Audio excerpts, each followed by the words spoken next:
Hello students, this is Poonam teacher. Here I am teaching you specific heat capacity. For that you have to perform an experiment in which you will require 3 spheres of different metals like iron, copper and lead. It should be of equal mass. And then you have to put all these 3 spheres in a boiling water. Now what is the temperature of boiling water? It is 100 degrees Celsius. So that heat from the boiling water will be transferred to the spheres, and then the spheres will also attain the temperature of 100 degrees Celsius. Then you have to immediately put these spheres on a thick slab of wax, and then you have to note the depth of each of the sphere which goes into the wax. So the one which absorbs more heat will go deeper through the thick slab of wax.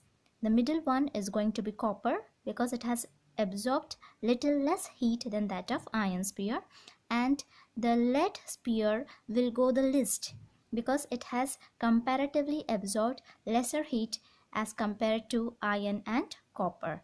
So it depends upon the amount of heat which has been absorbed by the spheres, and the one which goes deeper which has absorbed more heat. So from this we can draw the conclusion that the amount of heat energy required to raise the temperature of a unit mass of an object by 1 degree Celsius is called the specific heat of that object. So this property will be known as specific heat capacity. I repeat the definition and it is already given into your book and you have to learn this by heart. The amount of heat energy required to raise the temperature of a unit mass of an object by 1 degree Celsius is called the specific heat of that object. Now in this table, specific heat capacity of various objects is given. So no need to learn this.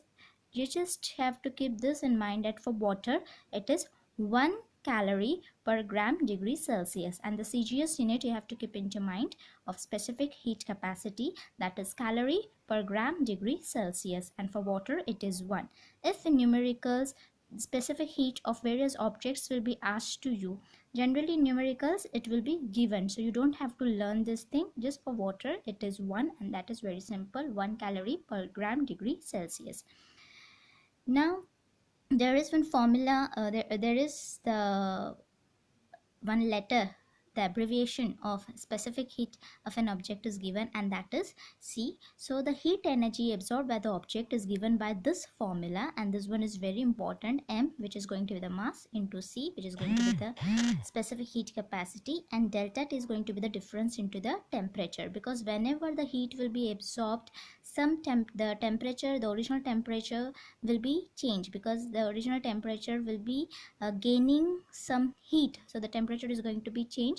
So it is going to be the difference between the two temperatures, and that is why it is denoted by delta T. This delta T suggests difference into the temperature. So this is how you have to keep this formula into mind, that the heat energy which has been absorbed by the object is going to be M into C into delta T, and at the same time some heat energy will also be lost.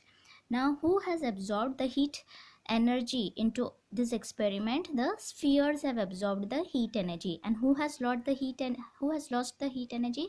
The water has lost the heat energy, because it has given its heat energy to this sphere. So some amount of heat will be lost. So for that lost heat energy, same formula will be applied, that is M into C into delta T. So this is how the things are, and this you have to keep into mind because it is very useful into the numericals. Thank you.